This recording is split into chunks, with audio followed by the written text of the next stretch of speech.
Louise didn't start out in Cyril. She was born in a small town called Fayetteville in south-central Louisiana. She was Louise from Louisiana, her very name inseparable from the thick, boggy, impenetrable swamp from which she came. People up north call it the bayous, she said, when really it's 100 different bayous, no two of them the same, and each one capable of destroying you in its own particular way. Some look shallow and harmless, but they'll suck you under and hold you down in the mud till the very last breath comes out of your lungs. Others will sit there for decades, stagnant, mocking, taking a little bit more of your soul, year after year, like a man who doesn't love you back. But in truth, Louise from Louisiana loved the bayous, and it was my fault that she ended up leaving her hometown. When she turned 60, she left Louisiana and headed north for upstate New York. She moved in order to help out her only child, Loretta, who by that time had me and was living alone, a single mother in the borough of Brooklyn. I had a father, I suppose everyone does, but I was the product of a lonely woman and a one-night stand. He was gone before the sperm hit the egg, as my mother liked to say. The stranger who was my father did not leave me anything I could see in the mirror, and all Loretta could remember was that he had pork chop sideburns, silver-rimmed aviator sunglasses, and he drank whiskey and Coca-Cola at the bar down the street. Oh, and his name was Ray, and he had a motorcycle, which he drove off on in the middle of that fated night of my conception. Loretta was a strict Catholic, so getting rid of the pregnancy was out of the question.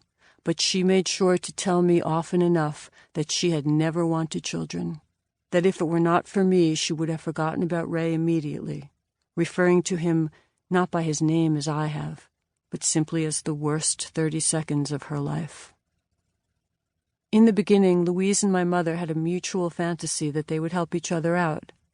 Louise would go down to the city to babysit, and Loretta would make the occasional weekend trip to Cyril to do some shopping and small errands, maybe take Louise to the hairdresser every once in a while.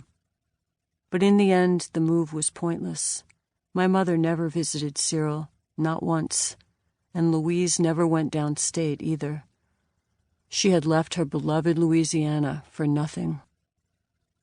Loretta, who is not particularly fond of Louise, put it this way: just because you're born into a particular family doesn't mean those people are your family. You share your blood, and sometimes you have to accept that it's the only thing you'll ever have in common. But no matter what Loretta said, Louise was much more than a bloodline to me. In truth, I liked her more than anyone else I knew. It may sound strange considering the difference in our ages, but it wasn't and I wasn't. The two of us were amenable, cut from the same cloth, like two peas in the same damaged family pod. We had a lot of things in common, Louise and I. For instance, we both liked to sleep late. I was a champion sleeper, gifted really. 10, 12, even 14-hour stretches were nothing for me. And when I stayed with her, she would let me go on, dreaming forever.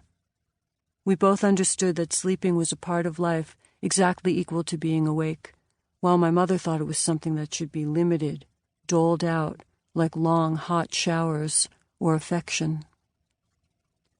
She never ate in the morning, at least not during the prescribed breakfast-eating hours, and neither did I. It was our least favorite meal of the day, since it cut into the extra time we could be spending in bed, dreaming. She didn't care what time I came home at night, or who I hung around with, or what I wore or read. Part of the reason she trusted me so much was that she had a life of her own, which meant less time spent pondering mine. We were both slim and too fragile in appearance, with slender hands and fine hair, which I wore straight down my back and Louise wove into a tall beehive for height.